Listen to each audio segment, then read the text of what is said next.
So by now, many of you have seen a couple of my videos talking about the government misconduct. But that's mostly where it ends for many of you. I wanted to explain what they did, what kind of stress they caused on us. Also wanted to say a couple of things. So, first of all, just to get to the position that we were at was already a lot for me. It was a lot for me because the odds were already stacked against me. I was in foster care. Before foster care, my household, my mother was abusive, and going to foster care was a lot. To be honest, I didn't even think that it was possible for my upbringing, but I still made it out. I still was able to become something, to have a life, to have a family with kids and a loving wife. And so, as I previously said, I don't know if it was my stories or in other videos, but we lived in an apartment. We saved up money. I used to scrounge for change. I did that for a couple of years, and just saving and making all the right decisions. I like cars, for those who don't know. I got rid of all my sports cars and got like decent cars, Toyota Camrys, and just fully committed to the role. We saved and we looked. We found Gibsonville. For our price range, it was alright. We were looking for something that was safe, and Gibsonville kind of fit that bill. After what has occurred to us, obviously I don't feel that way anymore. Since my rights were violated, and I know there's always going to be that one person that doesn't understand the law or refuses to accept it. So I'm gonna speak to y'all. Just because somebody's dispatched to your house, meaning police, does not mean they have a legal right to detain you. They only have a legal right when they're suspecting you of committing a crime. Arguing is not a crime. So unless there's something else to it, indicating a crime had occurred, police do not have legal authority. So there's going to be somebody that likes to talk, that'll comment eventually, well, you were aggressive or you did this, avoiding the fact that, first of all, when you say aggressive, what they mean is all legal behavior. I insulted somebody. Yeah, that's my rights were violated. So I want to go ahead and move past that. And again, they weren't even dispatched. I trusted the police officer enough to tell him that my wife and I were arguing while I was out of the park with him, thinking that he could help me. And he chose not to help me, and that was fine. And then my rights were violated, and they covered it up. So since then, I've had to spend, when I paid Don Dickerson, the first lawyer I had doing the district court hearing, it was $1,500 from to represent me. And he absolutely didn't do shit. He didn't gather any evidence or provide any defense. This really was an easy case. For the appeal, I paid him another $5,000, so we're totaling up $6,500. Many of you might say, well, why did you pay him if he did such a shitty job?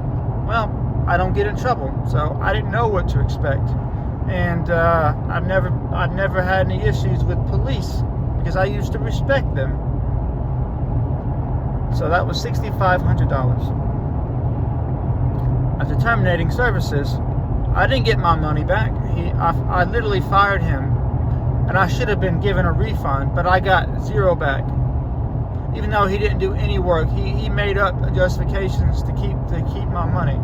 There's a video that I put out discussing this very topic. I then had to pay John Cox, who screwed me probably worse than Don Dickerson did, $4,000. So between Don Dickerson and John Cox, 65 plus 4, I'm at about $10,500 of money that I worked hard to save for. addition to spending that money, it cost me. I lost my job where I was making about $70,000 a year.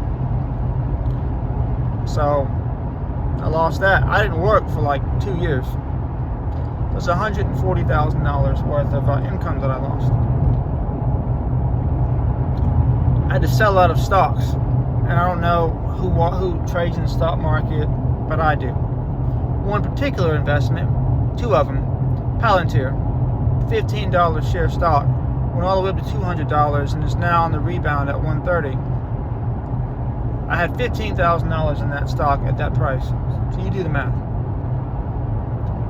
Taiwan Semiconductor, $20,000 in that. I had to sell out of that.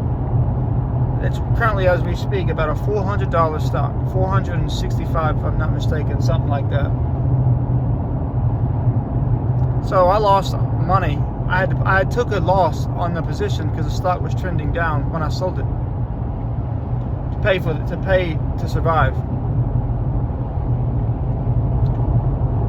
And I didn't know it at the time, but the Gibsonville police were conspiring, and I've already talked about that. I've shared the videos. Coordinating with the prosecutors, both of them. Catherine Brock, she's married now, so it's different, and Mary Williams. It's more important to get a conviction than it was to uphold my rights. And it doesn't stop there. My credit tanked. I had a 720 credit score. Right now it's a 500 credit score. It's a 500 credit score because I had to liquidate my cars, sell them. The Camry that I had that was financed, that I was because money wasn't a big deal to me. I had to default on other items that I had with credit.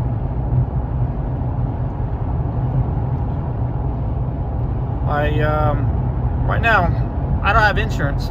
I had insurance. I had both dental and health.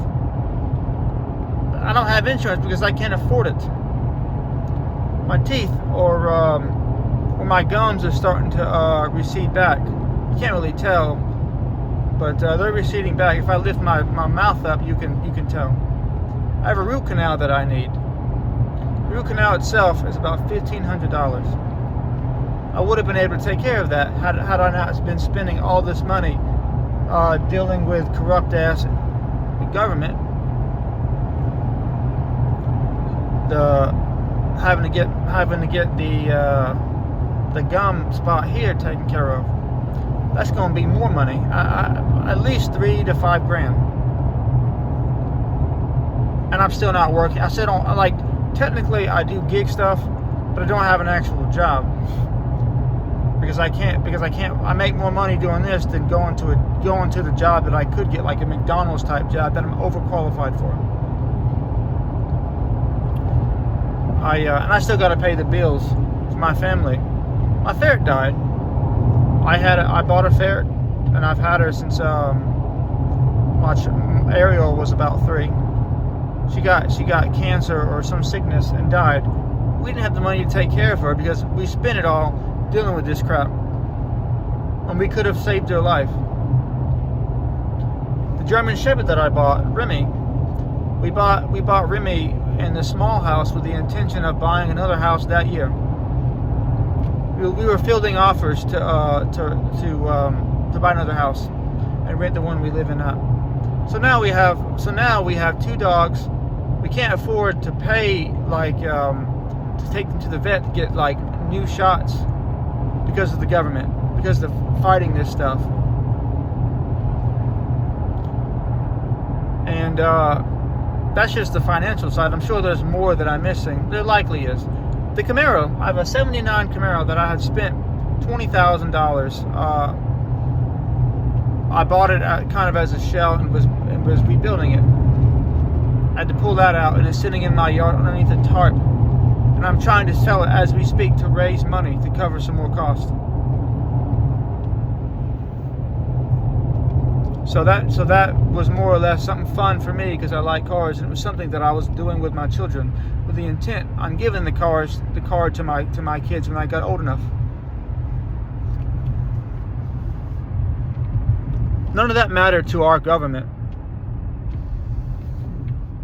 Now that's enough about the financial side. So I lost roughly over $1 million in value and everything. Now when it comes to the stress, it's very stressful. My oldest daughter, who witnessed me being attacked and assaulted by a police officer, has PTSD. We're trying to get her into therapy, but of course that takes a long time. The neighbors, Jeff Reese, Dylan Reese, and the other guy, I don't know his name, that's why I keep referring to him as the other guy. I'd never seen him before. People that weren't even there to witness the encounter, and were never seen or heard from until the Gibsonville police needed them to lie for the Gibsonville for them claiming I fought the officer off camera for 20 minutes.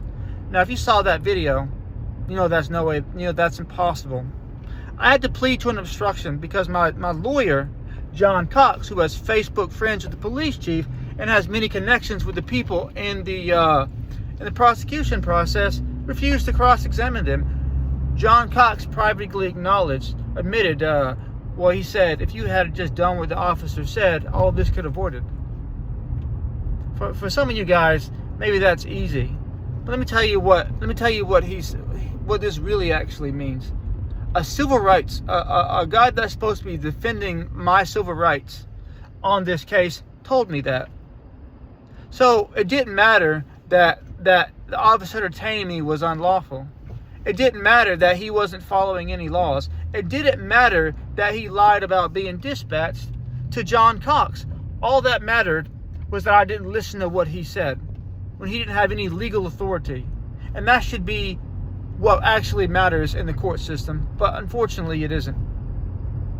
I thought I was free because that's what we're told by our government, that we're free. But when I exercise my rights, you see what happens to me. By the way, that video was played in court.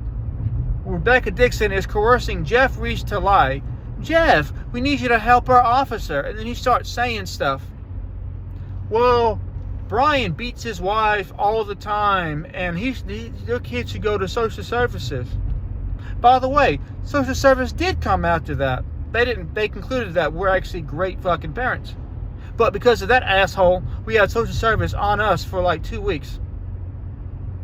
By the way, Jeff Reese, after court, I took his ass to district court and sued him for giving a false police report. Now, I couldn't sue him for giving false testimony because that's protected, which I think is the dumbest law out there. It protects liars.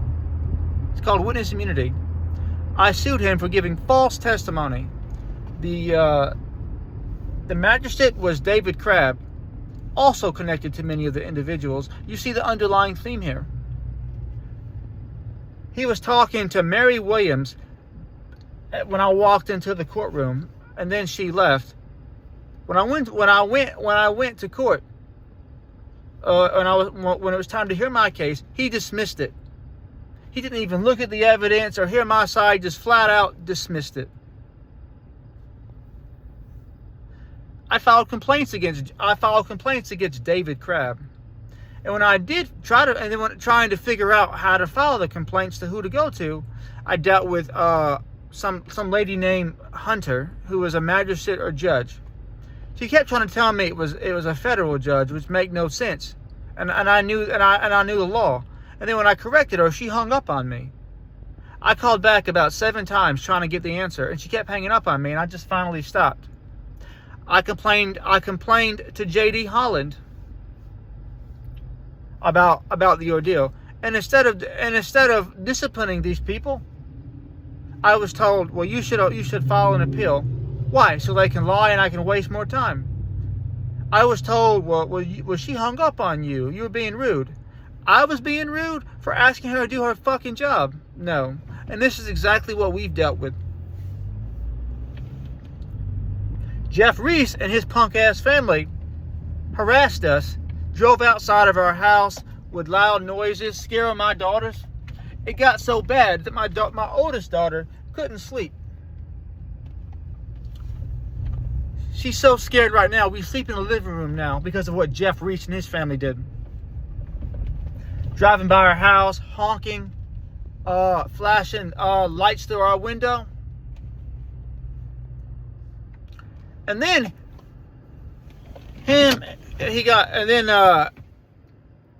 Mitzi Gunn took a restraining order against me. Not because I'd actually done anything, but to protect this motherfucker. She alleged that I drive by her house. When she says her house, she's talking about her grandparents' house, who started all this shit. Clarence and Nancy Owens. See, Clarence Owens passed away. I didn't really have much problem with him, even though he was a bit creepy. He tried to grab my wife's ass about 2 weeks before he died. Nancy Owens, I think, was the real one that was racist towards us. Because everything changed after they asked my wife my ethnicity. She told him I was biracial. That's when all this fucking shit started. Nancy and Clarence Owens are from Gibsonville, and they both were in government positions before retiring. Clarence Owens' son, Gary Owens, used to come by when I was at work and try to hit on my wife. She would tell me, and I didn't say anything to him. And then this motherfucker would smile in my face when he saw me like he didn't do it. And I knew the whole time, and I didn't say anything. Because A, he didn't touch her. He just would like come near because he worked for the town of Gibsonville and would say things. One of the creepy things he said was, I wish you had an OnlyFans. I would pay for it. And she told me that shit. I didn't confront him about it because I'm like, look, he didn't touch her. He didn't come onto her property.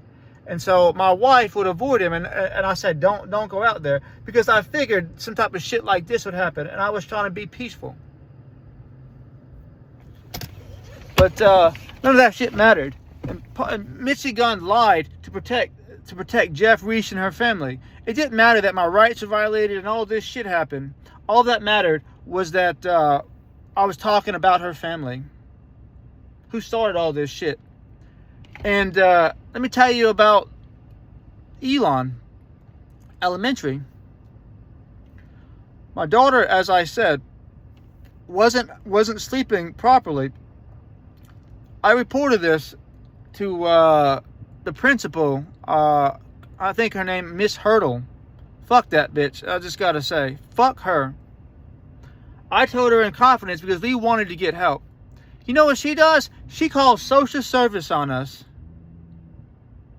Leaves out the harassment by Jeff Reese. Leaves out, the police stuff. And I admitted to her, it's like, look, it's been stressful and everything's focused on me. And then this bitch is smiling in my face like she didn't do that shit. We're trying to get help from these fucking people. And social service came out again. They didn't find anything wrong, but again, they were trying to get me to sign stuff to give away my rights. I'm like, no. I say, once you focus on the Gibsonville police, they acted like they were trying to help, but they really wasn't. And again, everything was focused on me, and they had the ability to do something. So during this time, Jeff Reese and his family was still harassing us. I called for help. I called Gibsonville. They acknowledged that we were being harassed, but would not charge them. And so I got irritated during this time, and I started cursing on the phone, about it because I was mad because they weren't doing anything, and I would ask for other people to come out that could do something. Those phone calls were then used against me by the damn police chief, Ron Parrish. Ron Parrish went to the SBI and they charged me for misuse of 911 while blocking me on Facebook. The agent, when I asked the agent in court, why did he investigate my claims from the Gibsonville police, he said no. So, this is going to be a little side thing for a second. What I'm told is that Terry Johnson, who's our corrupt-ass Alamance County sheriff, his son is in the SBI. I believe it. And so what I think is they retaliated against me to protect Ron Parrish. I tried to call the SBI, wouldn't investigate, made all these bullshit excuses, but when it come time to charge me, they had no problem. And then I was given some stupid-ass bond, $3,000. doing this when I went to jail. Elon booked me in, and I'm still trying to get the records from them. They won't give them to me. I was told, I was like, why do I have such a high bond? Because I'm not a violent criminal. I don't have a violent history. The charge itself, misuse of 911, isn't even normally something you go to jail for. It's a ticketable offense. But they felt the need to arrest me and criminally charge me and give me a $3,000 bond. And then I was told, Irana's law, that basically is a law that violent offenders with a history, they don't get written promises to appear, which is what I should have gotten to appear. Guess who the magistrate was? David fucking Crabb. David Crabb. And I called him out. And all this mistreatment, by the way, our government has known about it. I've contacted Josh Stein when he was the Attorney General, Roy Cooper. I've contacted Jeff Jackson. His wife has been viewing my shit, my stories. I screenshotted it. I've contacted all these people. Our Congressman, Richard Husband, he ain't said nothing. All I do is get excuses from the very people that claim to support us. It sucks. And then I have to like post online for random strangers to maybe feel sorry for me, to maybe call and do something. But if our government actually worked the way it's supposed to, I should not be going through this. Oh yeah, I forgot I was banned. I was banned from the town. And who's that guy? The lawyer, Robert Giles, who's affectionately named Bob in the internal communications. He sat in there while I talked about what was going on. And they acknowledged I broke no laws or committed a disturbance, and still decided to write that unlawful ass ban. By the way, Robert Giles, I didn't know this, his firm represented me in a traffic case, but to be honest, they did tell me it was a conflict of interest, but wouldn't tell me why. Michelle was the lady. And then, come to find out later on, she took care of one of the tickets as a courtesy, but left the other ticket. So I ended up losing my license because she failed to tell me that I had another ticket that I missed, which is what I paid for, that anyone could have looked up. And so, we were just totally screwed. And again, a big thing with Alamance County is all the people I've connected. What's his name? Senator Amy Galey, District State Representative Dennis Rydell. That bitch blocked me on her government page. So did Dennis Rydell. Stephen Ross wouldn't even address me, but I am aware from the internal communications that he knows that I reached out to him.